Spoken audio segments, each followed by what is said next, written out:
Good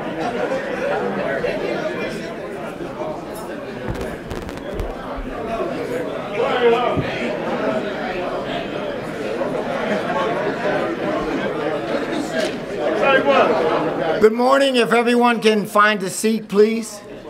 We can kind of get ready to get started because I've made some promises that I'm going to try to fulfill. I'm going to try to get everybody out of here no later than 10. We'll shoot for 9:30 because I know you guys got a long day. You got other things you want to do. But I want to take this time to thank each and every one of you, especially on a day like today. It's awful cold out there today. And I know you all want to be here because you could have reached in that bag and pulled out any kind of excuse. And you did not do that. And I appreciate that because this is a big day. This is a day that there's a lot of sacrifices made for us. This is a day that we're supposed to give back. And we want to get the day started with all of that.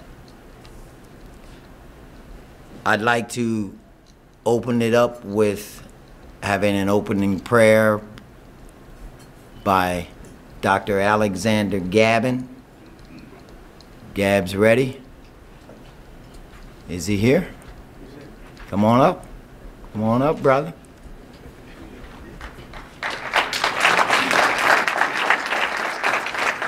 Morning.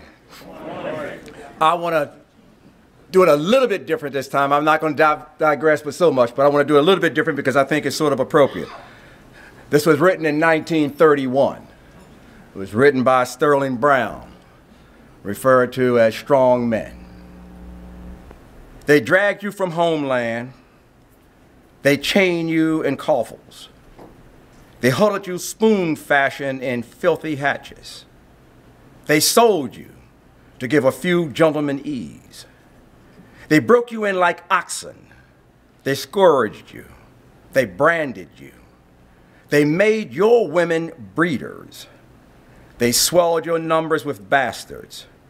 They taught you the religion they disgraced.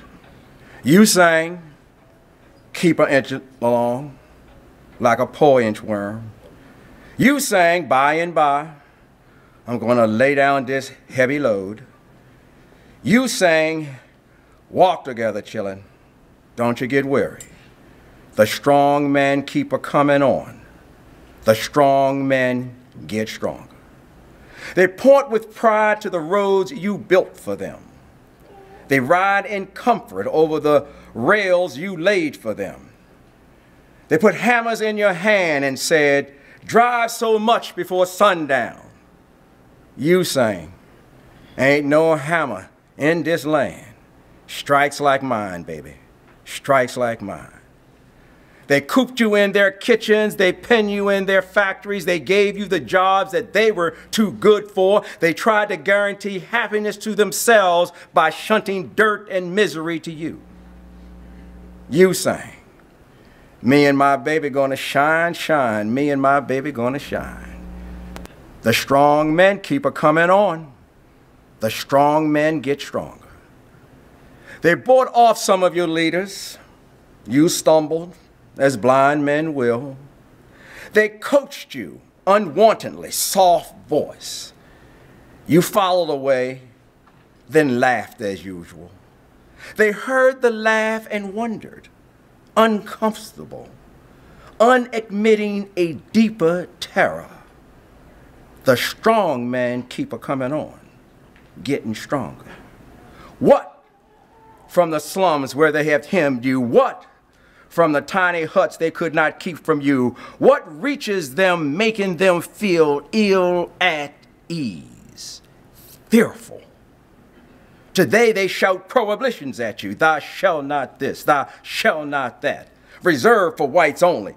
You laugh. One thing they cannot prohibit: the strong men coming on. the strong men getting stronger. Strong men, stronger. Heavenly Father, we thank you for this blessing that thou art about to give us through thy mercy. Thank you for traveling mercies to and from this place. And now thank you for the food you're about to give from the nourishment of our bodies. Bless it. Remove any impurities that would be in it and would give it back to thee in service. And thank you, dear Lord, for the strong men keep getting stronger. These and all the blessings we ask in thy name. Amen. Amen.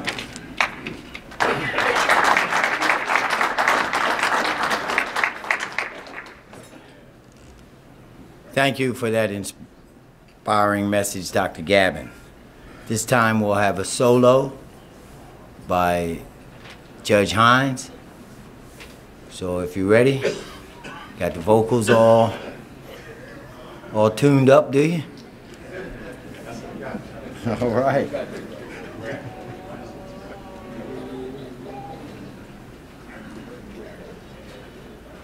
Morning, everyone. Morning.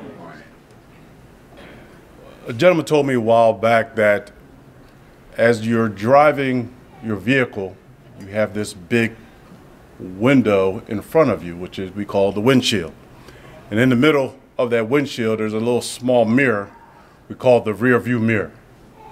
He said that it's okay to look through the rear view mirror once in a while, but don't continue to look through that all the time because you're going to miss your future. But today is a day that we can look through the rear view mirror, to reminisce, to look back. For those gentlemen who used to come to this meeting every year who's no longer with us, and there's been plenty over the years. We also could look back of some of the struggles that you yourself may have been through, and our ancestors also had been through. So I'm going to just do a couple short songs here this morning to look back. Some one or two songs maybe before we was even around, but I'm pretty sure you remember these songs and can reminisce with me as well. Oh, freedom. Oh, freedom. Oh, freedom over me. And before I be a slave, I'll be buried in my grave and go home to my Lord and be free. Oh, oh, freedom.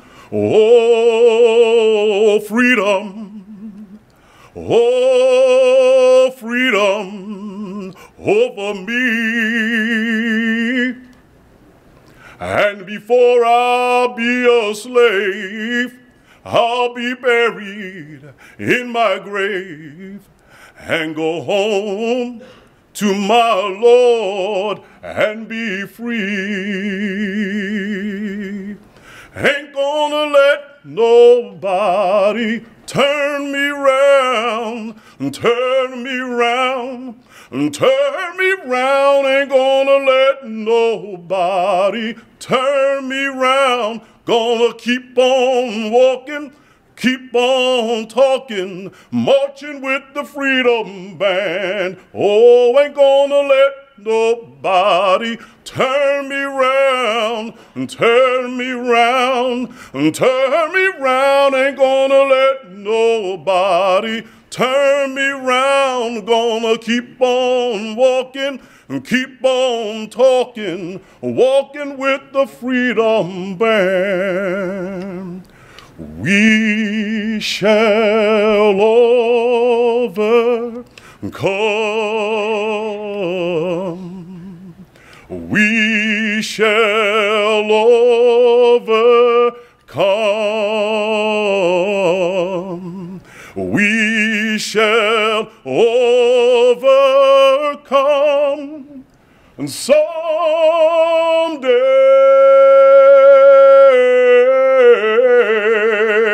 oh, deep in my heart, I do believe we shall overcome someday. Thank you.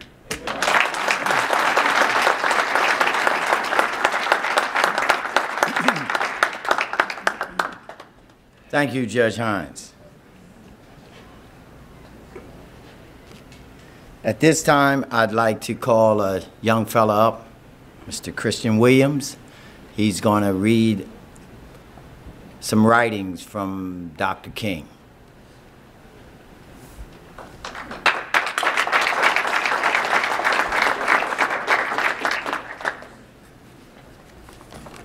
Good morning, gentlemen.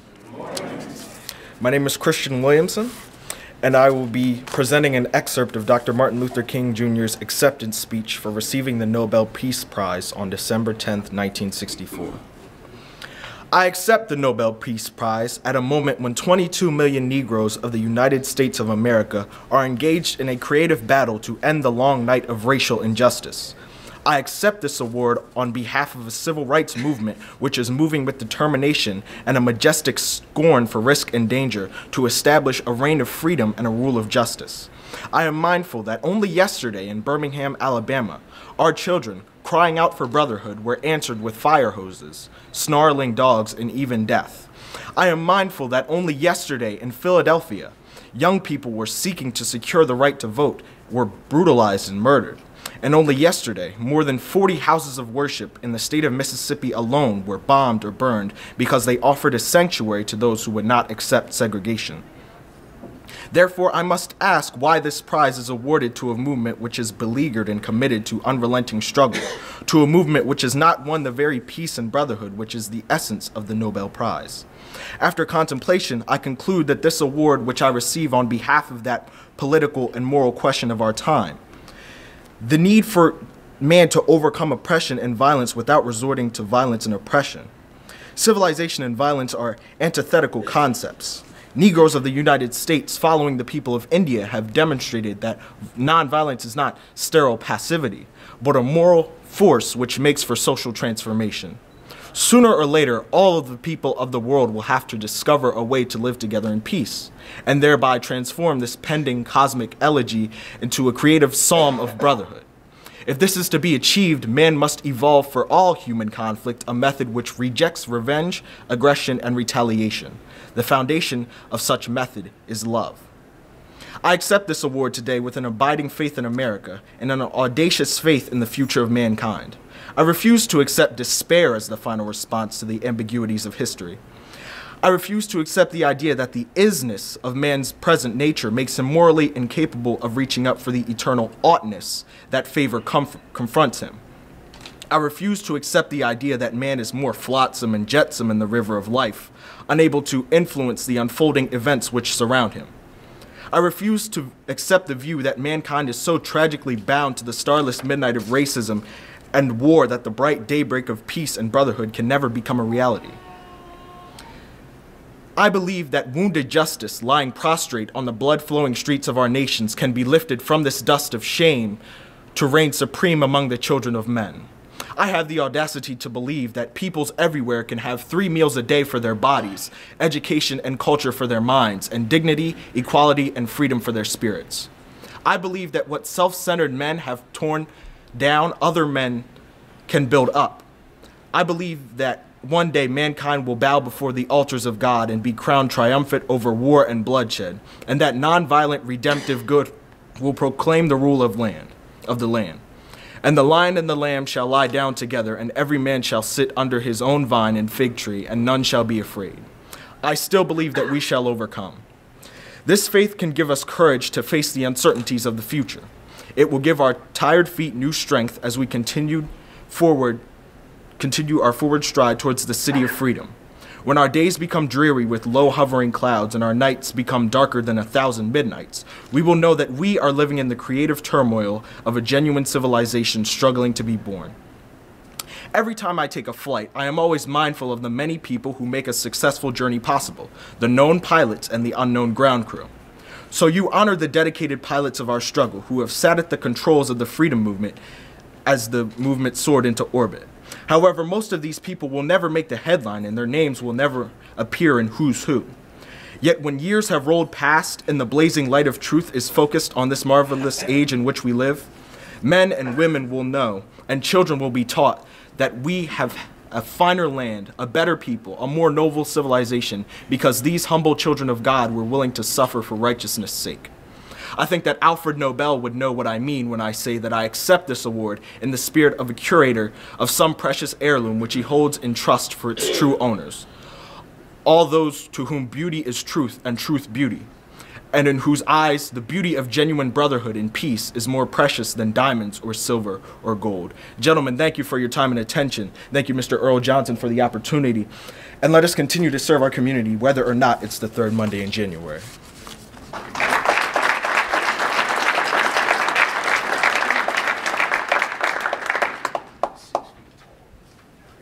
Mr. Williamson, thank you so much for that beautiful message. I'd like to recognize our guest. Like to start off with the clergy. Would all our clergy stand, please? We appreciate the clergy because they give us the spirit, give us the word, keep us on track. Thank you. Appreciate you coming.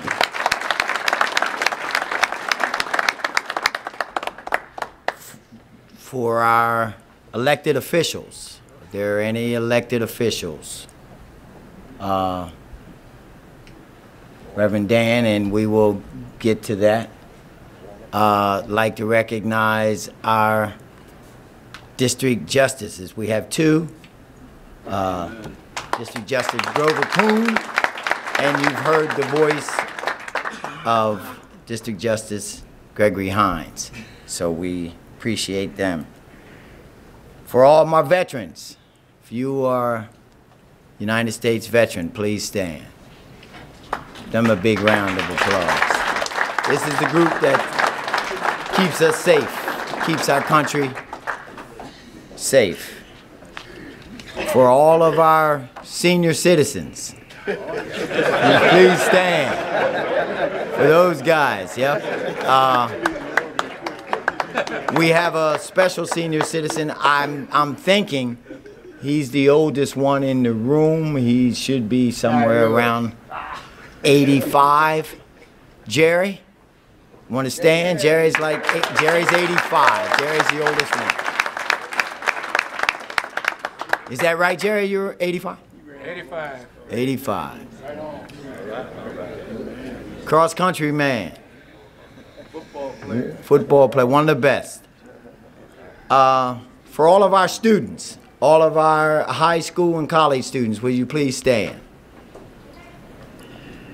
This is our future right here. We appreciate you.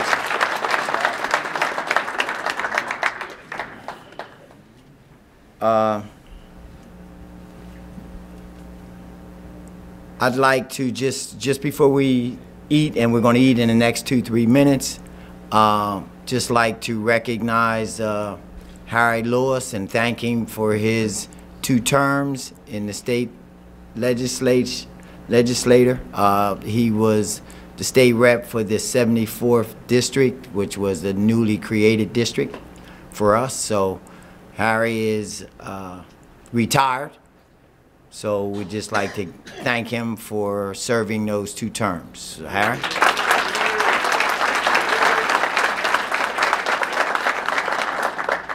And just coming into the new, we have a newly elected state representative, which is Reverend Dan. Reverend Dan, you want to stand up? You want to?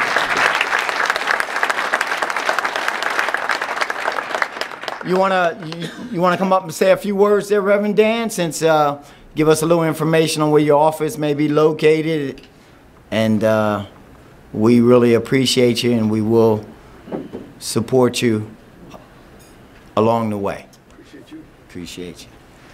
Thank you. Yes, sir. Good morning, gentlemen. Good morning. Let me first begin by just saying thank you, anybody who has worked I think as tirelessly as Brother Johnson has to do this year after year, we owe him a debt of thanks. Why don't we applaud our convener, Brother Johnson. And again, with appreciation for every single one of you, former Representative Lewis, we ought to applaud one more time the effort and the labor as well. Thank you so much. Quickly, I'll say to you that we're poised now to provide 2 opportunities to meet with constituents. One is at 3496 East Lincoln Highway. That's right between the Quick Stop Pharmacy and the Wendy's. There's a cohort of offices in there. We're going to be taking Matt Lapp's office, the former chiropractor. We've already taken the lease. We hope to be moving in furniture shortly. We anticipate also having another office right inside City Hall, and this will allow us sort of access, and we're looking forward to just serving the members of the 74th. Without being long-winded, let me say, too, I appreciate this celebration and this recognition of what would be the 90th birthday of Dr. King. Had he lived, he would be 90 today, and I'm sure he'd be surprised at the still lingering impact of racial injustice, economic depravity, and some of the conditions that still plague our communities, which is why I think it's important to recognize, one, the need to acknowledge who he was, but let's do it without sanitizing or distilling who Dr. King was. Dr. King in his orientation was a radical person. Post-1965, you have him identified as the most dangerous man in America. And that's not because he said he had a dream. It's because when you listen to King speak, he's connected the issues of militarism with poverty and the impact it has on communities like ours. And so in no small measure, he was radical in his orientation. And while, yes, we should celebrate him historically, we should move from celebration to action if we really want to pay him homage. And I'm grateful for opportunities like this where we gather and talk about these things. God bless you. Have a great breakfast. Thank you for the opportunity.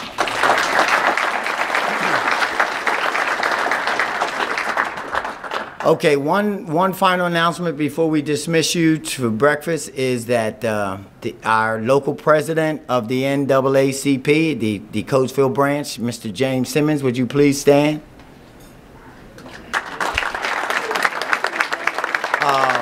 We have some applications at the front desk. Please take one. I think it's $30 per year. Is that correct, Reverend Simmons? So please take one and be a member of this organization, this historical organization. So moving on, we will have breakfast, and as it's always a tradition, our 85-year-old gentleman will be first. Jerry, you might as well come on up. Are there any other 80s? Any other 80-year-olds?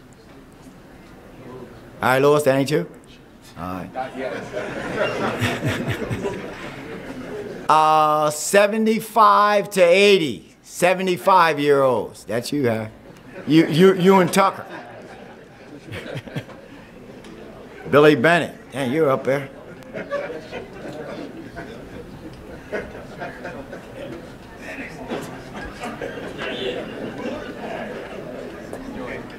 $70-year-olds. Oh man, there's a lot of them guys.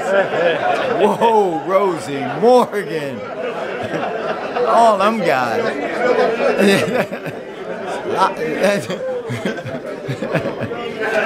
A lot of them 70s. Crutchfield and them.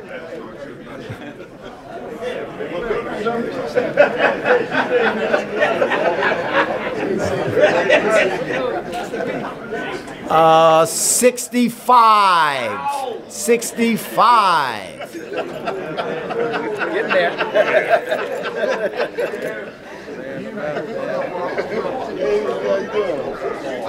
It's gonna be a long time before they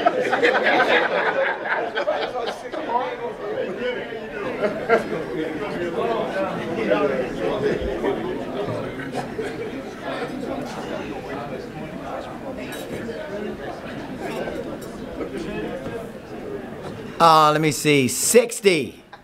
60-year-olds. Steve DeVoe, you know that's you. 60. Oh, we ain't got that many 60s. Charlie, both up. Sitting at the same table talking while I'm talking.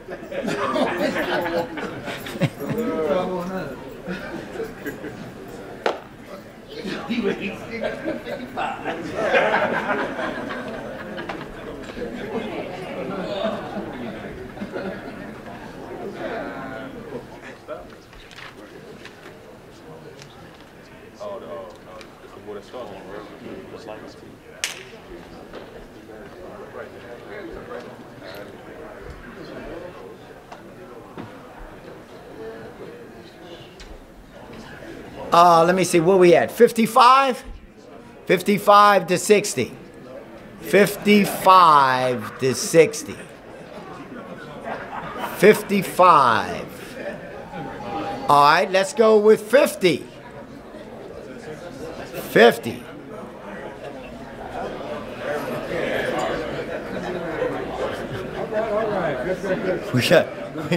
We got a guy that shouldn't even be in the 50 group. What are you doing?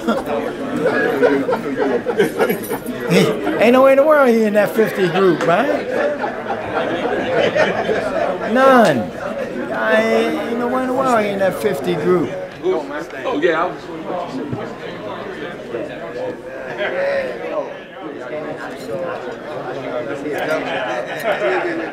I think there's yeah, I just think thanks. Yeah, you know, come stroll with some of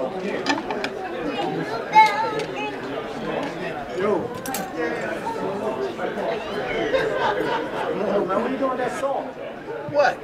Hey, come on. Hey. That salt. That's right. I always message you on Facebook. Yeah, that's right. We have any 45-year-olds in here? 45 and up? 45.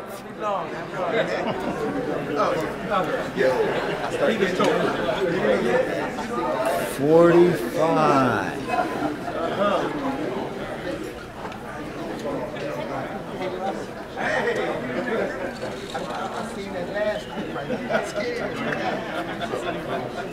You ain't 45. Are you 45? Are you? Damn, boy, you're older than your dad. You're older than your dad. How you doing, sir? 40. We have any 40-year-olds? All right. 35. We got any 35s? Any 30-year-olds? Any 30? 30. 30. Mr. T, you ain't 30. What's up, big man? How you doing? Okay, whoever's left. Whoever's left, come on. Come on up. Whoever's left, all the young bucks. How you doing, man? Whoever is left.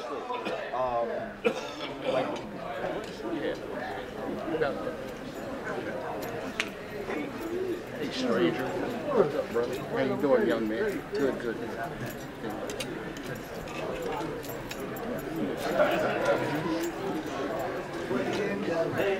So sweet.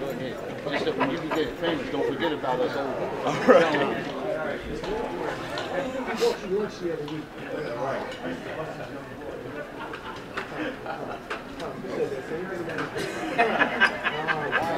So you enjoying your S'mores? good s'mores?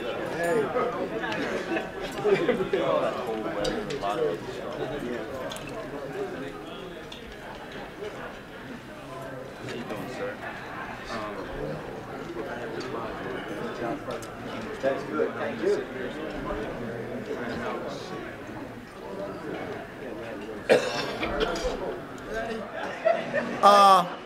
Couple guests that I like to recognize. The assistant city manager, who is, where is he? Is he over there? Mr. James Logan, where is he? He's getting some more? He's getting some more. Well, we'll call his name once he comes back. We have the city councilman, Donald Folks, right there. Fat Cat, everybody know Fat Cat.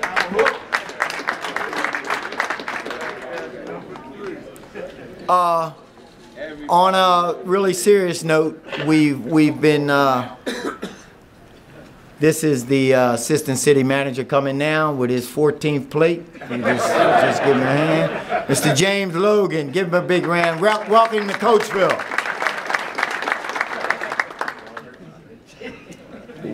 We've been hit real hard in our community. We had 3 passings just recently. We had Mitchell Washington, we known him as Goose. We've had Craigie Baxter from South Coatesville. And we had Abel Joe from Coatesville, and everybody knows Abel. He passed away maybe day before yesterday. He had stage 4 of lung cancer. And I talked to both of his brothers yesterday, and I told them that we will make the announcement so everybody will know. And if we can just take a moment of silence for those 3 brothers and anybody else who have passed out through the year that normally comes to our MLK breakfast. So we'll take a moment of silence, please.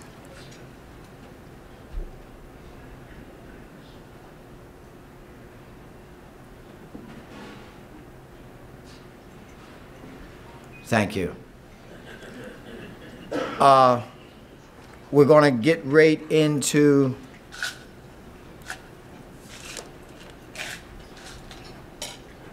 our keynote speaker, and John Allen will introduce our keynote speaker, but just a little footnote of how much I appreciate our keynote speaker, Derek Tolles. He came in from Cleveland. He came in last night. They had gotten about 13 inches of snow, and he kind of navigated that through. He came in probably around 10 p.m. and he came in to share some things with us. I'd like to thank Cleo for being a host for him. Appreciate that, Cleo. So, Tootie, you want to come up? And everyone should have a bio of Derek, but Tootie's going to read the bio and add a few other things, and I might get a little breakfast. Maybe I might. This program gets shorter every year, man. This program gets shorter every year. You ain't gonna keep charging these same prices and not giving us the same program, man. It's going up next year. All right. Good morning, everyone. Good morning. I'm honored to once again introduce this year's keynote speaker. This room is always a room that's full of brothers that continue to preach, teach, and push Dr. King's message forward. I've always had a passion for athletics. Athletics has taken me, sports has taken me to places that I've never dreamed that I would go. It's also done things for me that I've never thought that I would be able to do coming from where I came from. And, excuse me, sports has allowed me to stay connected. Athletics has allowed me to stay connected to the youth of today with some of my profession and some of the things that I do outside of sports. So in that, today's keynote speaker, he takes the same approach to inspiring today's youth. And he's been able to build something special coming from a place that has poverty, extreme poverty, coming from a place where, he didn't know if he would make it out. And he's been able to do some things to inspire the youth in America, not just in his city, but in America. He's been able to do some things that are exceptional to today's youth and go right along with the message of Dr. King. So in that, let me read his bio. Derek Tolles. Derek Tolles has made it his personal and professional mission to inspire the minds of underrepresented youth since 2006. Derek is an Ohio native, a community leader, a former NFL linebacker, and a founder of Aspiring Minds, a nonprofit organization that engages, inspires, and empowers underrepresented youth through education, exposure to life-changing experience, and positive role models. During his childhood, Derek overcame significant family and financial hardships and directly impacted his efforts to become an accomplished student athlete at Warren G. Harding High School in Warren, Ohio. Now, in speaking to Derek, he also said that he changed his life around after 8th grade. And in 8th grade, he was getting F's and D's, and he was able to change it around through some of the role models in his life. While in high school, Derek was the recipient of the Franklin D. Watkins Award, which is given to the nation's top African-American male student. After graduating in 1999, he went on to Penn State University as an academic All-American and football standout. While at Penn State, Derek received academic and athletic honors as a student on the Dean's List and captain of the football team. In 2003, he graduated with a degree in business administration and began his NFL career as an outside linebacker with the Atlanta Falcons. He finished his career with the Indianapolis Colts. In 2006, Derek returned to his hometown, Warren, Ohio, to start the next chapter of his life, Inspiring Minds. With a strong commitment to giving underrepresented youth access to opportunities and experience, IM helps them take control of their future. The innovative after-school program allows students to visit colleges across the country, take trips around the world, and work hard to turn their dreams into reality. Today, Inspiring Minds is expanding across the country with chapters in Warren, Youngstown, Ohio, Philadelphia, and New York City. Now again, outside of his bio, and speaking with Derek, he's been driven by the ability to inspire. And I think that's why we're all here, because Dr. King inspired us in some way or another, or inspired one of our role models in some way or another, which is why we are here. So Derek is just continuing that mission and continuing that word of inspiring the youth of today, and not only the youth, but black African-American youth in impoverished areas. So without further ado, I want to introduce great guy, I got a chance to speak to him earlier, founder and CEO of Inspiring Mind, Derek Tolles.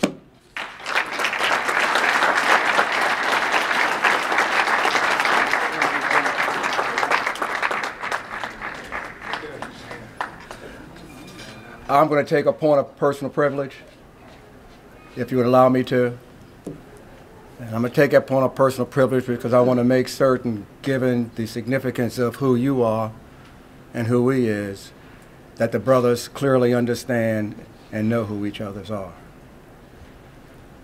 Back in 1999, so sorry, I got involved with an organization where they asked to revise the standards for how you select young men. The purpose being to find young high school guys, graduating high school, who could be the kind of role models that our young black men needed to see. I pulled together an application process based upon the criteria that were used to admit people to the honors program at James Madison University. That program involved, for a person in doing it, is that they had to write letters, they had to get letters of recommendation, they had to write an essay. And basically the way the program worked was basically this. This is how it happened. The same types of data that the top recruiters at the top universities in this nation use to select the athletes to go to the Penn States, to the Alabamas, to the Notre Dames, to the Dukes, to the Stanfords. That same set of criteria they use to find the top athletes What the Watkins Board did is they went and got from the recruiters that same list, and on that list they identified the top 100 athletes coming out of high school for that year. So the first level of criteria, the first level of selection is that you're one of the top 100 men being recruited to go play ball. Effectively, these are the kind of men who get 300, 400, 500, 600 letters a year from all the different coaches wanting them to come to their school to see if they can go ahead and recruit them to play ball for the Virginia Techs and for all the other places. From that list of 100, Watkins people then went to find which ones were black African Americans. And from the ones that were black and African Americans, then they were contacted to see which ones were involved in community activities, which ones were also at the top of their game and academically. That is 3.4 and above academically. And so what you've got then is a criteria that you're one of the top 100 men graduating that year in high school as an athlete in football. Number two, that you are also someone who's already actively involved based upon what you see in the newspapers, and that somebody's actively involved in the community to help people as a high school student. And number three, you're carrying a GPA B or better in the high school that you're graduating from. And you're African American. It is from that list that men were asked to go ahead and submit an application, do the essay, and you had a national committee from around the country, white, black, male, female, involved in all kinds of things, reviewing the applications to pick from that 4 men who were at the top of the list. And the first year we did that, Derek Tolles was on that list as one of the 4 men.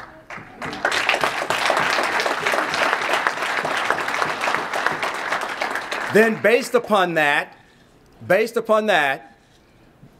of the 4 men, and this year there was 3, of the 4 men, or 3 men in that year, 1 guy was selected to be what is considered to be the armor bearer for the group. That's the one who holds the trophy. And all of you remember the movie Glory, where in that movie Glory you had this flag bearer. And you remember the scene with everybody charging forward to the battle and all the rest of that. And then when the flag bearer is hit or killed or whatever it is, somebody else grabs the flag and pick it up. The flag bearer is not the winner of the flag. The flag bearer is a man representing the rest of the group as they go to do battle out there. The flag bearer for that year, for that group, was Derek Tolles, selected to be the man to carry it forward. So in the literature, he is looked at as the Watkins winner. The only time that word winner is ever used is outside of me, because I won't use it. He's the flag bearer, not the winner. He represents that larger group. And what is his mission to be the Watkins man? What is his goal in being the Watkins man?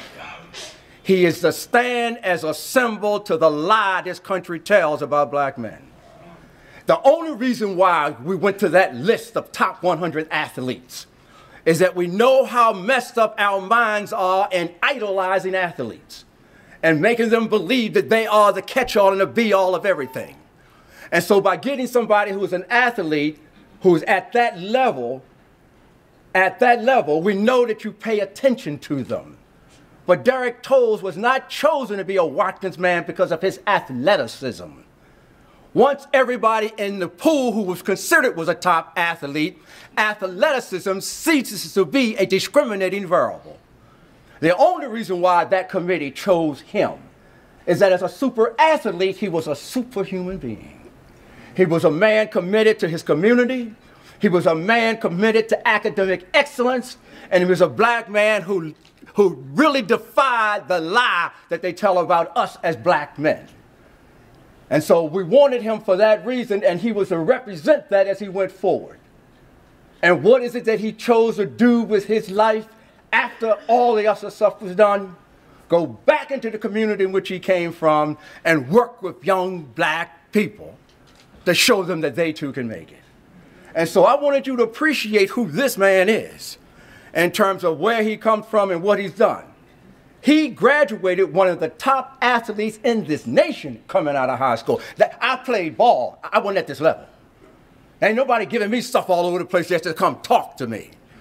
But they came looking for that boy because Duke wanted that boy. Penn State wanted that boy. Stanford wanted that boy. Alabama wanted that boy. Georgia wanted that boy. All of them wanted that boy because he was part of that group.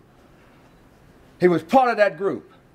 We wanted him because we knew you would be impressed by him, but we represented something more than athleticism. Some of the other members, and I'm just going to say this and then I'm going to sit down, but some of the other members who've been selected as Watkins people, those of you who were following football this year have heard of Dwayne Haskins, Ohio State.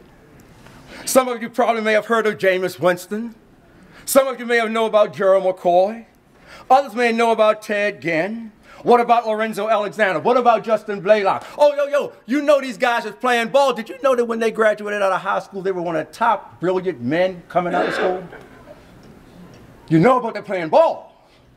But do you know what kind of men they were and what are their jobs after they go out? They're about close to 100 people on this list, by the way.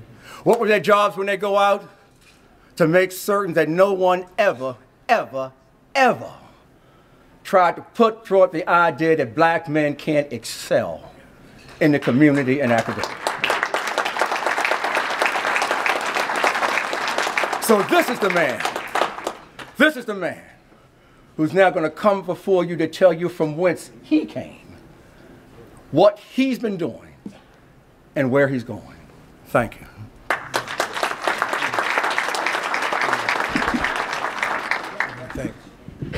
This mic. All right. Good morning, everybody. Good morning. So, thank you for the intro. I'm super humbled and happy to be here amongst you brothers, and I got a chance to meet a couple of you. And it's been extremely humbling and fulfilling just to see the people in this room, you know, that care about our people. I'm gonna just tell you a little bit about my life. But as I'm giving you these few minutes, what I want you to think about is your why. So a lot of people always ask me why I do what I do. How do I get up and keep going even when things are tough? And we all go through things every day, whether they're physical, emotional, through our families. But at the end of the day, the same way I tell my kids is when they're going through their things, we always have to connect to our why. And when you get up in the morning and you look in the mirror, if you think about your why, when we take off all the jewelry, the big houses, the cars, the sneakers, all the surface things that don't matter, and you get down to your core of why you do what you do and why you exist, I bet you it'll bring you to tears. When you think about your families, your spouses, when you think about where you came from, those are the things that continue to push me, and I'm sure will push you. So I was born in Warren, Ohio, to a single mom. And this may sound familiar to a lot of you in here. I had 2 other siblings. At one point, there was 8 of us living in a 2-bedroom apartment. My mom had the boyfriend, he had 2 kids and a nephew. No food in the house. They would disappear sometimes a week at a time. Unfortunately, both my parents were on drugs. My father wasn't around. I think he showed up one time when I was walking. I think he popped in again my senior year in high school, my last game. And then later on in life, I actually tried to go and find him. So by the time I was in the 4th grade, I was taking care of my brother and my sister. I was cooking, cleaning. I was doing hair. I was trying to braid. Remember the 2-strand braids with the barrettes, right? I was whooping them. I was helping them with homework. I was doing everything I could because my mom was nowhere to be found. But I found myself in some unfortunate situations. My mom, when she would leave and go on her little binges and there was no food in the house, I found my brother and my sister crying because there was no food. I used to come back to Warren. I was in Columbus, Ohio at the time. I would come back to Warren because that's where my family, my grandma was from. And I remember her giving me penny wrappers before I came home for the holidays. So they was crying one day hungry, so we went and I told them, you know what, we're gonna go around and find pennies. So I looked under the couches. We ended up outside, looking under cars, looking next to dumpsters, and looking behind the air conditioning units in our building. And I told them after we found enough pennies that I would go to McDonald's and get them something to eat. So I remember walking At that time, it probably seemed like 10 miles, but it was probably about a mile, mile and a half. And I remember walking to McDonald's, and I remember walking up when I finally got to the counter, and I remember reaching up over the counter saying, I want a Happy Meal with no onions. I want a hamburger Happy Meal with no onions. They said, what you want to drink? I said, orange, no ice. And they pulled the food out, and then they told me how much it cost, and I took my penny wrappers and I put them on the counter. It's interesting, I just met a young brother who owned a bunch of McDonald's back in the day. That's who I stayed with last night. And I remember putting a bunch of penny wrappers on the counter, and the guy looked at me and said, I can't take those pennies. And in embarrassment, in front of everybody, I began to cry. The manager came out and asked what was going on. And he said, man, this little dude came in here with pennies. You told us we can't take pennies anymore. So the manager took me to the side. He got on his knee and he said, is this all you have? And I just shook my head, yeah. And he said, look, brother, he said, I can't let you pay with pennies anymore. He said, but I'm gonna give you your food this time, but you can't keep coming in here with pennies. So I took the food and I went over to the kiosk. And I ain't been in McDonald's in a long time, but back in the day, at the kiosk is where they had all the barbecue sauce, the honey mustard, the lemon packets, and I remember filling my bag up with all of the condiments. I walked back home. I had a pullover coat. I remember stuffing my thing because I didn't want anybody to smell it, because my mom's boyfriend, his kids and stuff with her. I knew I didn't have enough for everybody. And I told him to go wait in the room. And I went and grabbed 3 big cups and a knife. And I remember splitting up the drinks, put water in them, took the lemon juice, the sugar packets, whipped it up. I took a knife and I cut a peace sign in the hamburger. We took newspaper and laid it out on the floor, and we spread it out. And then we took the French fries and one by one, spread them out evenly. And then we took all the ketchup, the loads of ketchup and barbecue sauce, and we poured it all over the French fries, all over our food. And that's how they got full.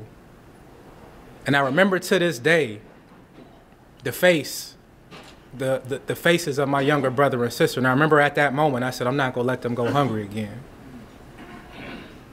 But that unfortunately led me down a bad path. Next thing you know, I'm nickel and diamond in the streets. And I'll never sit here and act like I was some big drug pen. No, that's not who I was. I was literally nickel and diamond, $5, $10, taking stuff from my mom, taking stuff from my aunt, because I knew where she had her stash. To the point where in the bottom of our building, there was actually a guy who used to always come to me when I was washing my brother and sister's clothes. And he would come to me and say, yo, why don't you come over here, to my apartment? And I remember him because he always had this weird taste in Pepsi. It was Diet Pepsi. And he would always give me one. I remember it tasted weird. And he would always say, yo, hey, I got this package. Why don't you go take this to the other building? I'll give you $20. Sometimes it was, hey, I'll give you $30. But one day I showed up at the building where I was supposed to make off a drop. And I showed up about 5-10 minutes early. And when I got there, I heard the dudes on the other side of the door, and I heard what they was gonna do to me when I got there. And that woke me up. By the time I got to the 8th grade, I had all F's and D's on my report card. I was trying to go to school. I wasn't going all the time, but when I was going, I wasn't focused because I was so worried about what was going on at home. I was worried about the fight I was gonna get into on the way home. I was worried about, was there gonna be any food home, and protecting my sister and everything else from all the other things that was going on. So it was a night after the holidays, and it reminded me of, again, how cold it was when I drove up here. And this was a magic moment in my life. I remember the police showed up, 2-3 in the morning, banging on the door. I thought they were coming for me. But it was because my mom and her boyfriend had gotten some crazy argument, and they was fighting all the time. But I guess this time it had escalated out, it had escalated. And the police came. Long story short, I'm gonna put your mom and her boyfriend in jail. And he said, I'm gonna take your kids and I'm putting them in foster home. They found the drugs, they saw the craziness, they had already been getting calls. We ended up with my grandmother. My mom ended up going to rehab. And when my mom got out of rehab, she came back to get us. And this is when I made the biggest decision in my life. And I said, I'm not going back. My mom, of course, instantly cries. Of course, it was never her fault. It's everybody else's fault. And unfortunately, I didn't speak to my mom for the next 10 years of my life. The reason why it was the hardest decision for me to make is because the same brother and sister who I had been raising the last 4 years, I knew I was losing them as well because they was younger. And they wanted to go back with my mom, of course. But I knew if I would have went back, I wouldn't be standing here in front of you today. So now I'm in Warren, Ohio with my grandmother. Things were different, but at the same time, I still had struggles. So, anybody in here grew up on Ice Cube? Y'all know who Ice Cube is? Anybody? I gotta look over here because I know some of the older gentlemen, right? Y'all, some of y'all know. So I had the big afro. I'm gonna just give y'all a depiction of where I was at. I had the big afro, right? The flannel coat, the Dickies, you know, and the Timbs. And I'm living with grandma, you know, and I was a young man who just needed help. I just needed somebody to say, what's up, my brother, I love you, or it's gonna be okay.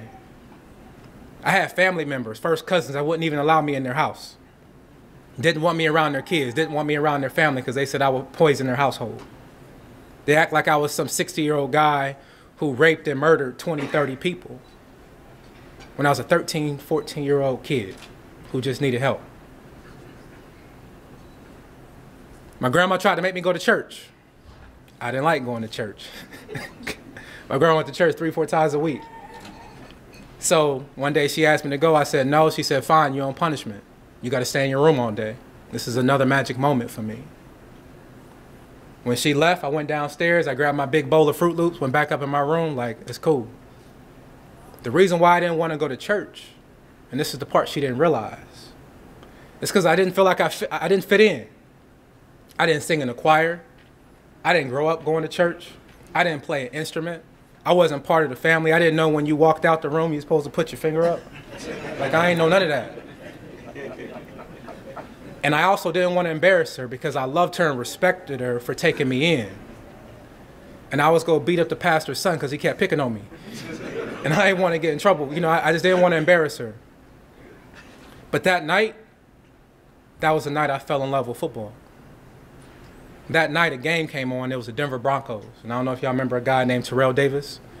Okay, y'all remember him? And I remember him running up and down the field. And every time he would score a touchdown, he would salute the crowd. And I watched him celebrate with his teammates. And I said, you know what? That's what I'm going to do. I'm going to go to the NFL. That's what I'm going to do.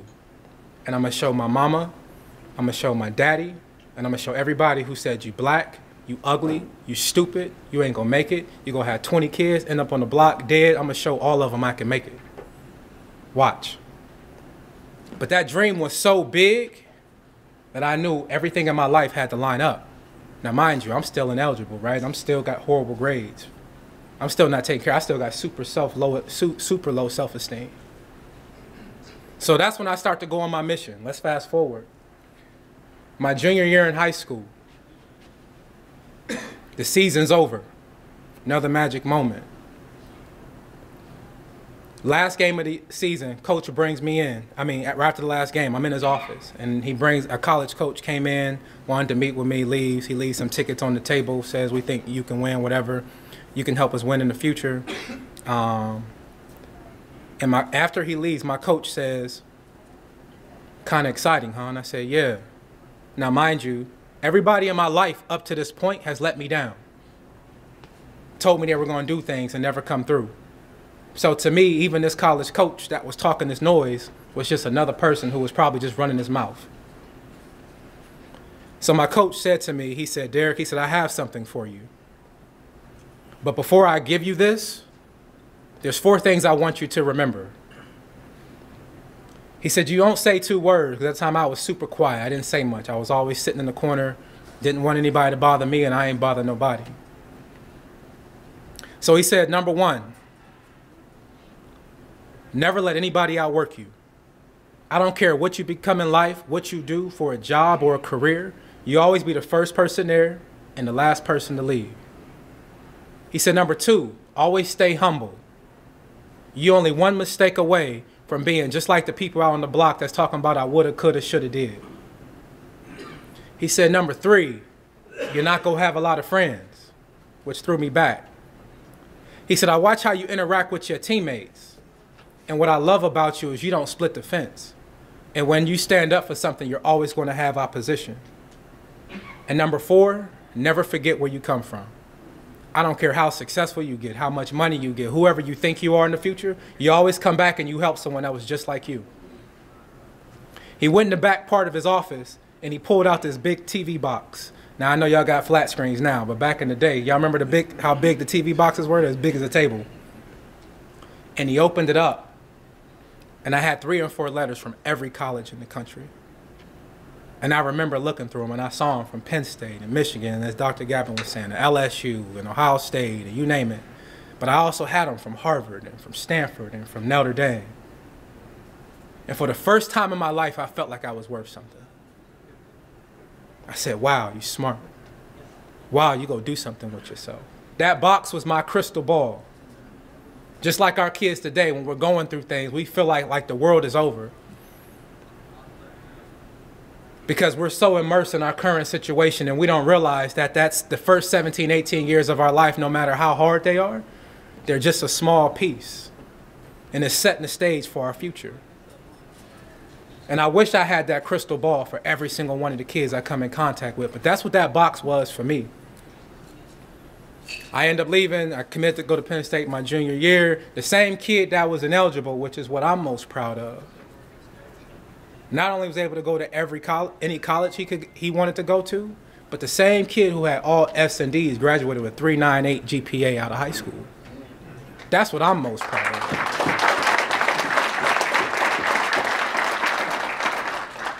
The same kid then goes to college and graduates with a business degree, and then gets a minor in information systems and statistical analysis, which I did not know what that was before I got to college. So my mind was open. I began to travel and learn and meet people, and my whole world, just began to expand, and things started to happen for me.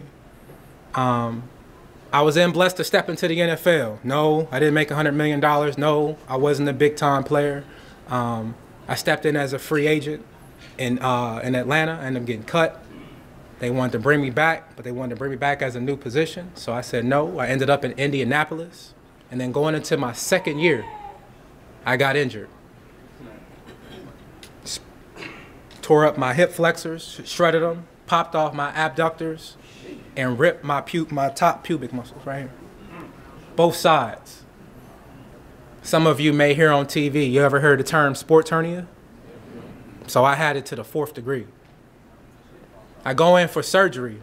Now mind you, this is someone who ain't never broke a bone, never knee. I never was diagnosed with, any head trauma or anything, and all of a sudden I have this injury.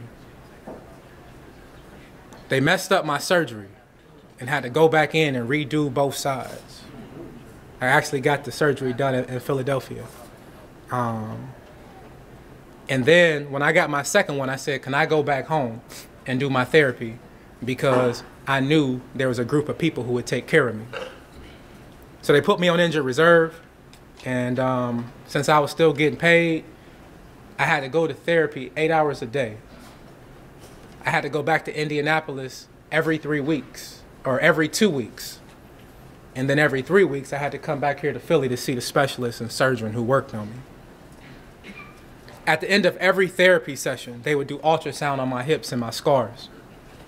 And I was always one to take a lot of notes. And I remember thinking to myself as I'm sitting there, my career could be over, really before it even got started. I was nowhere near the greatest athlete to come out of my community. I was just one that took advantage of the opportunities that were presented to me because there were so many people around me, okay, who conspired to put me in the position that I was in. And most of them because they wanted to exploit me, which I realize now. So I thought about, we know that saying, I wish I knew back then what I know now? We all say that, right? And I thought about how crazy my life was. But I also thought about all the great things that have happened to me. So on one side of the paper, I wrote all the negative things that happened. So from the drugs, the violence, the gangs, the craziness, the insecurities, the low self-esteem, to not having positive male role models in my life. And on the right side of the paper, I wrote all the positive things that happened to me, from getting out of my situation, going to college, meeting people, you know, being educated, traveling, meeting business owners, celebrities, and all that. And then on the bottom half, I began to think to myself about some things, if I had in my life, how it could have been a little bit easier. So when I finally decided to get my grades together, I was the one that stayed up till 2, 3 in the morning trying to figure it out because my grandma couldn't help me. And I thought to myself, like, man, what if there was a place where young people could go and just get support on their homework? Because I believe that when you're in the classroom and you get a kid that says, I don't care, what they're really saying is, I don't know. Because when you think about it, when they're little, when they got the answer, they're ooh, ooh, ooh, ooh, ooh. And then there comes a point in time when they don't know. And that's when the insecurity set in. I also thought about the corner store I used to steal from, just to take food. I wasn't trying to hurt nobody. I wasn't trying to do nothing. I just wanted to take food home to my brother and my sister. And I thought to myself, what if there was a place that would feed kids so they wouldn't have to make dumb decisions and be one mistake away from being incarcerated or having something bad happen to them? When I was in high school, I used to get pulled out of class, 4th or 5th period. And I remember the kids envied me because they had all these big time coaches coming in saying, hey, we want you to come here. And they would pull me out of class. Well, they didn't realize I was scared to death. I was 16 years old and had all these people telling me what I should do with my life. And I had nobody around me who had had that experience. I didn't know what decision to make. So I thought to myself, what if there was a place where young people that look like us at a young age can put their feet on a college campus and they can see big schools, small schools, black schools, schools in the urban area, schools in a rural area, technical schools, so that when they graduate, they truly know what they want to be with their life and they feel comfortable and they belong and they know they belong there. And as I looked down through my notes, it was like, man, what are you doing? I said, you know what? You're inspiring their mind. And that's how the name came. We started out with 4 kids in McDonald's. And now we have 4 chapters across the country and 2 more on the way. The long-term vision is to actually have a boarding school for black boys. And I'm working on that right now with Morehouse College in Atlanta. Imagine that. A place where we can go. A place made for us. One of the first places made for us, from top to bottom. Where kids don't have to worry about where they're getting the meal from. Where kids don't got to worry about being picked on for being smart. Where kids don't got to worry about who got the freshest kicks on. Where their next meal is coming from. The lights getting turned off. The violence, the craziness, the people in and out of our homes. The drugs in and out of our communities. The violence. And they grow up being taught by black people who look like them, who care for them. So from the teachers, to the janitors, to the nurses, to the principals, they're folks that look like them. They're being taught their position in this world and the responsibility. They not only have to be successful, but the responsibility they have to give back. They're traveling to Africa and seeing our people for what it is and seeing Africa for what it is instead of what's depicted in the news and what's depicted in our newspaper and media. And they can learn the connectivity that we all have, so that when we walk by each other, we begin to embrace and love each other instead of frowning and looking at each other crazy, because we can sometimes be so fearful because we feel like at times there only can be one in a certain amount of space. So that's my why. In closing, I'll say this. We need us. And I'm going to say that again. We need us. Growing up, I needed you. And there's a whole bunch of us walking around. I'll leave you with this statistic. Every year, about 320 little black boys go into the 9th grade. 320,000 little black boys go into the 9th grade nationally. Every year, 160,000 graduate from high school. So we go from 320,000 to 160,000. We keep going. Out of those 160,000, 50,000 go on to a some type of four-year college. But only 8,000 go to a college that's even halfway competitive. Out of those 8,000, matter of fact, out of the 50,000 total, we're only graduating 40% of black men that go to college. So think about that. We start at 320,000 and end up somewhere between 3,000 and 4,000 that are coming out. Again, that shows you why we need us. So I appreciate your time. And again, as I said before, you got a chance to hear my why. And as we move through this world, I challenge us all to give just a little bit. Give a hug, give a thank you. You know, show some love to our people and the next little man that's walking by you. And always, again, continue to connect to your why. So thank you. Appreciate you guys.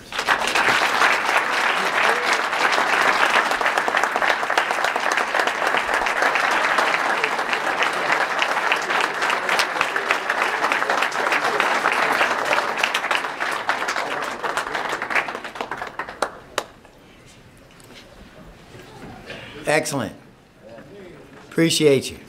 And if you want to stick around and get up close and personal with Derek, I know he's got a few minutes, so you can introduce yourself, because he does have a long ride back, but I know he'd like to talk to you.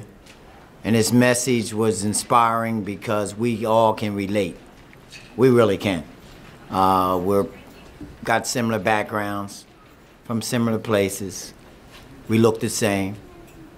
We got the same struggles. One of the most profound things that I found out is that we have an obligation to help the young people. We do. We have a responsibility to reach out and help that young person along the way. Because you never know what night brings for him. When the lights go out, you never know. You don't know where he lives. You don't know if he's living inside, outside. You don't know if he's eating. Take time. Hook up with a young guy. Help him out. I thought it was superb, Derek. I really, really appreciate you sharing, because that's how we grow. We like familiarity with stuff. We like to feel that we can accomplish things. And if somebody looks like us, has a background like we had, then we can gain confidence from that situation and say, well, I can do that as well. So once again, I want to thank you for coming. This is our 13th MLK breakfast. We'll be here again next year. So you know when it is. It's the third Monday, 7 o'clock. I know you saw the sign out there on the prices, but the prices don't go with this room because we have to add on a cost to the room, so that's why it's $20. And it's no money left because we have a few expenses, not a lot. You know, we'll just pay the photographer, and but there's no expenses. And if we do have anything left, then I see that we give it to the mentors. And we have a few mentors in this room that mentors our young guys. Like we have the Bridge program with Brother Chavis. You want to stand up, Brother Chavis?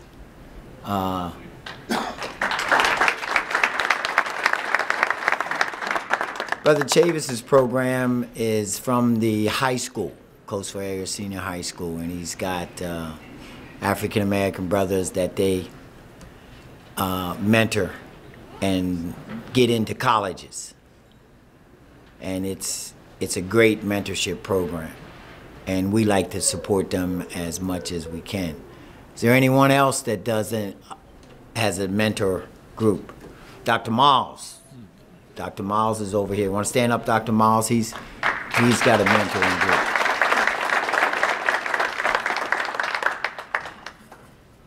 And don't be afraid to ride by some of these places and look in and see if you can be of help, because we need to help.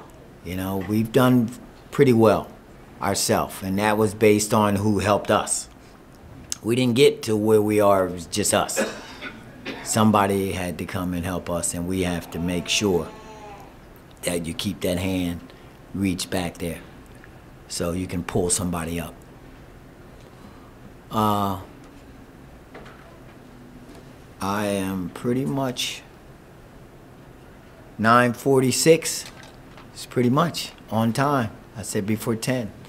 So I don't have any more, but if you want to stick around for a minute, Derek will be here. You can kind of talk to him a little bit, ask him a few questions, especially the young guys over there. You know, even if it's just go up to him, give him a nice little hug, you know, because he's got about 6-7 hours of driving back, you know. And yeah, Milt. 1 minute, couple minutes. Come on up, Milt. Milt was one of our speakers last year, and he's got a little message he wants to say, and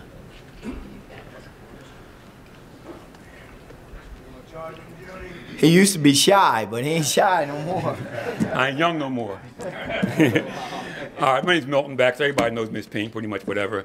And Soup started talking about the mentoring programs that are in Coatesville. The Bridge program's a great program, yeah. Dr. Miles. He's got a program called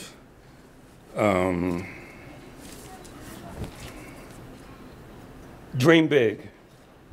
It's a summer academy. Dr. Miles takes these kids on all types of trips. He takes them to New York. He gets them computers for schools. We started this organization here a long time ago. Me, Soup, was like 20 of us, whatever. Now it's, what, a couple hundred? One time we had like 300 people. We got doctors here. We got lawyers here. We got all these people. Dr. Miles has been struggling in Coatesville with these kids for how many years, Miles? 7? 7 years. My son was a member there. I help him out as much as I can, whatever. Dr. Miles has been, how many kids you get in school this year at Stevens Tech School?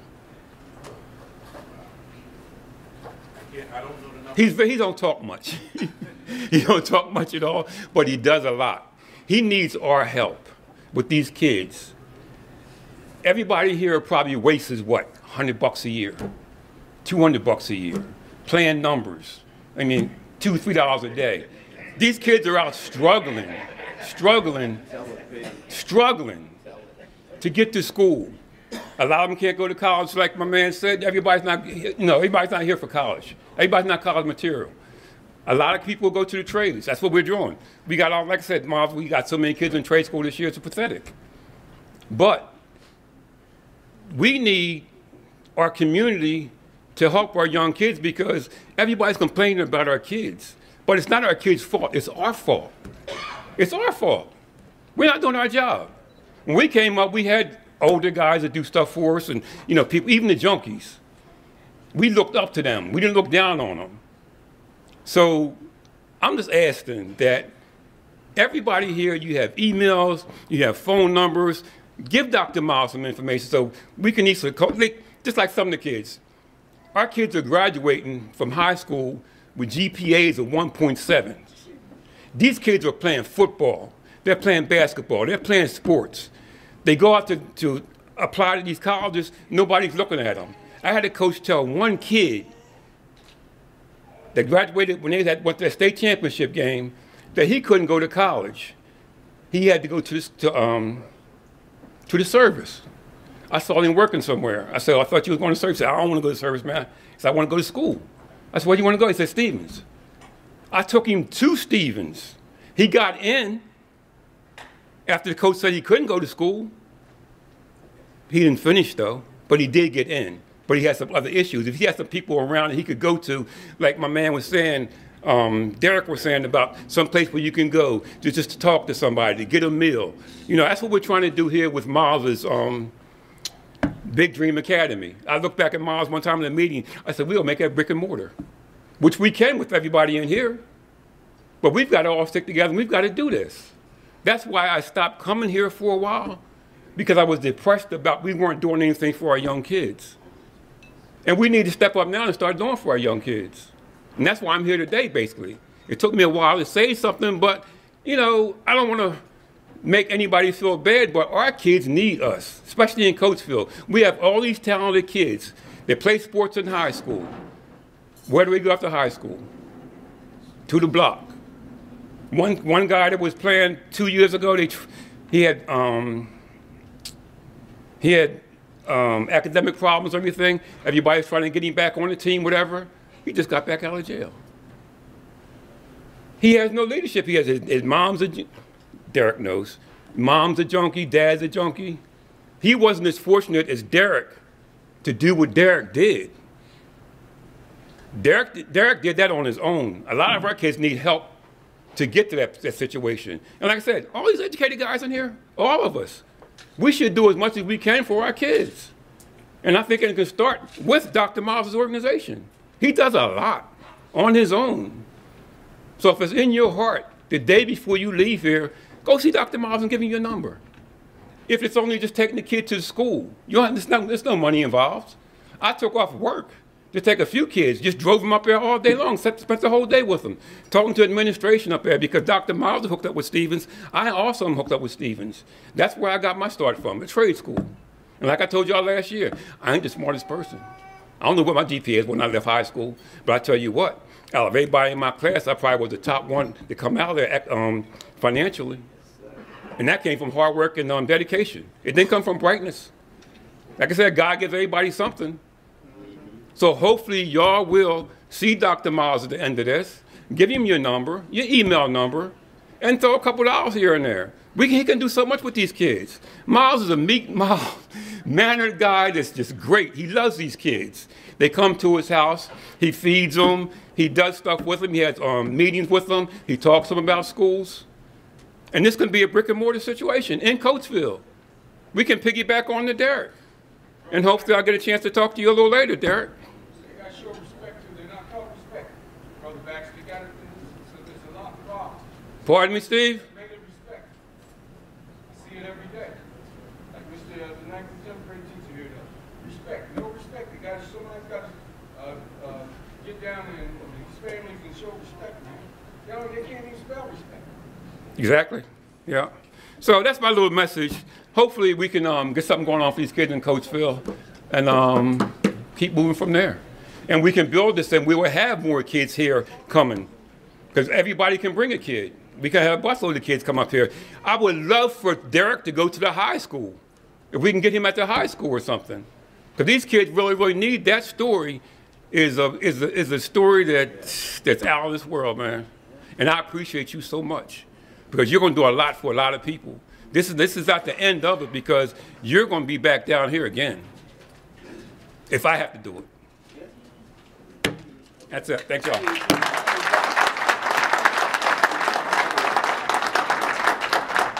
Thanks, Peen. If you want to see Dr. Miles, and Peen's exactly right. You know, Dr. Miles is one of our cornerstones, one of the pillars of our community, and he's a mentor. And not only that, he's a provider. He also, whatever the kids needs, like Payne said, if they need computers, he sees that they get them. So financially, if we can help out, please do so. Take a minute. Get some information from Dr. Miles, and you can just send him something or go through somebody else, but there is a financial impact in mentoring. It is. And some of us can afford that, you know. We want your time, but we also need some financing as well. And if you don't have the financing, then we'll take some time so that we can mentor these guys. But that was right on point, Ping. Thanks. Appreciate that. So take some time to see Dr. Miles, see Derek, and interact with each other. Do some networking. Gavin?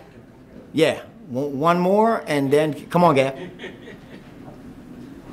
You guys killing my time, boy. You call me a lie. No, there was a comment raised, and I feel compelled to try to address it if at all possible, and that is the lack of respect that young kids and others may be showing. And I want to, I kind of want to just touch base with that for a moment. I want you to visualize something, and I may have said this even before, so forgive me if I do. I want you to visualize something for me. I want you to visualize going to the mall or going to the airport down in Atlanta, Georgia, and I want you to visualize being on the ground floor and you want to go up to the upper floor. And you got that escalator that's going up and down. Escalator going up to the upper floor, another escalator. And if you've ever been in the Atlanta airport and you ever stopped through there, you know, when you get off that train and you're getting ready to go to another gate and you look at that escalator and that doggone thing like it's going all the way up to heaven. I mean, it's so far up in the air. But I want you to say now, I want to go from the ground floor up to that next level. But in going from the ground floor up to the next level, I don't want you to get on the up escalator. I want you to go up the down escalator. In other words, instead of you getting on the up to go up there in the mall or whatever it is, I want you to go up the down escalator. Now, already you can visualize that in order for you to go up the down escalator, I sort of say that there are three things you kind of have to do to go up the down escalator. The first thing you have to do in going up the down escalator is that you got to make an effort. There's no way you can go from down here to up there going up the down escalator, just step on it and it goes. No, no, no, you got to make an effort to go up the down escalator. That's point one. Point two is this. The effort that you make in going up the down escalator, that effort has to be enough to overcome all the weight, the inertia, the stuff that's pulling you down. And so going up the down escalator, the effort has to be made, number one, but the effort has to be enough to overcome those forces that keep trying to pull you down. But it's the third thing that I consider to be most essential. If you want to go up to that next level, and you're doing it by going up the down escalator. The third thing is you make an effort, yes. The effort has to be enough to overcome the downward force, yes. But you got to go all the way up. You can't get halfway up that down escalator, get tired to say, hey, this is too hard, stop moving your legs. What happens? You're right back down on the first floor again.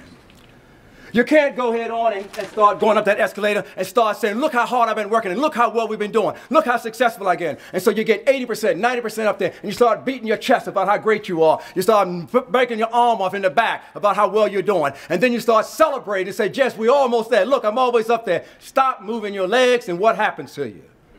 Right back down on the ground floor. So for you to be able to go up the down escalator, you got to make some effort. The effort has to be enough to overcome the forces that are against you trying to pull you down.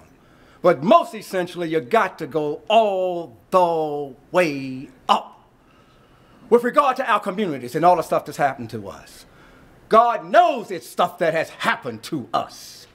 It's ways in which we've been abused, ways in which we've been used, ways in which we've been taken advantage of, ways in which we've been discouraged, ways in which, and so the forces have always been against us here, ever since we first arrived on those shores. They've always been against us.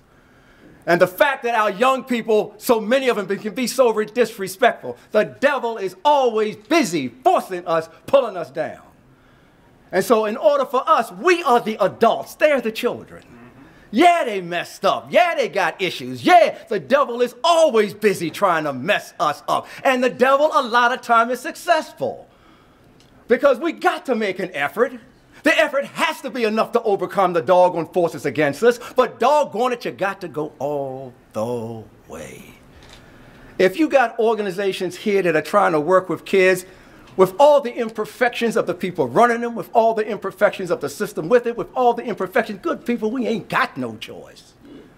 You got to give our effort to trying to help them.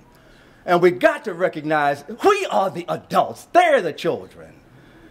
And even if they look like men because they're 17 and 18, and yes, they can go to war and die, and yes, all that stuff is there, and yes, you only a 10-year-old, and yes, and yes, and yes, and yes, but doggone it, come on now. Overcome whatever the forces are. Make up your mind that in this community that you have, that's your community, and you know every street, you know every signpost, you know every building, doggone it, your community is manageable.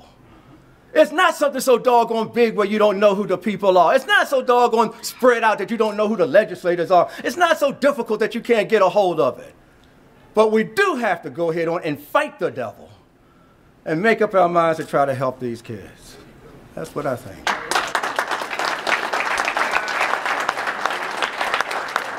One thing before I call Reverend Montez Jones, if he would dismiss us.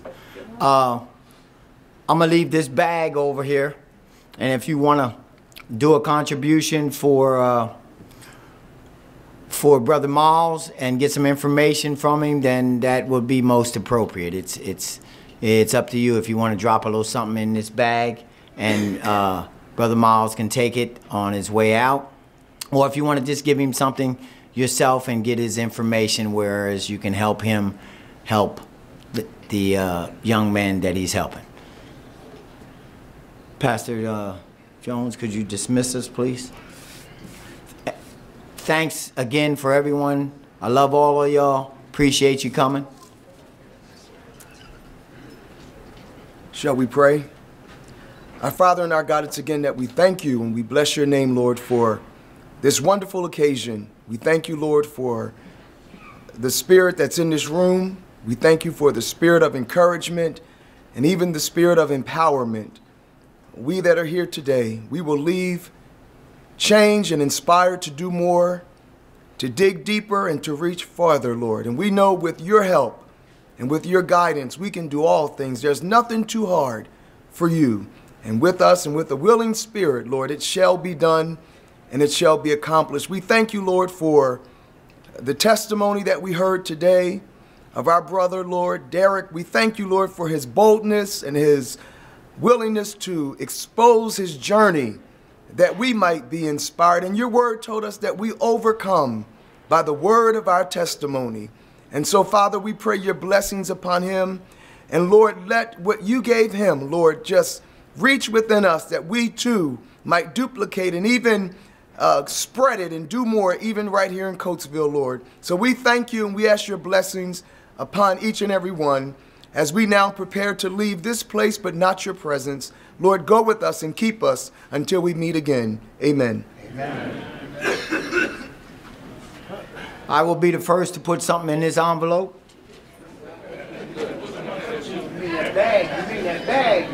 This here big bag, so I don't want you to think that I ain't want you to do it. So here's the bag here. You want to take a picture with like the group picture? Oh, he's not here. Oh, he's not here. Here's the bag up here, guys.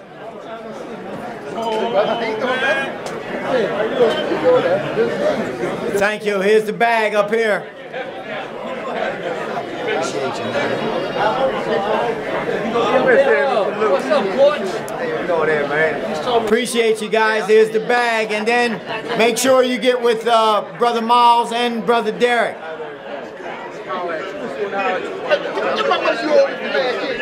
5 o'clock, 5:38.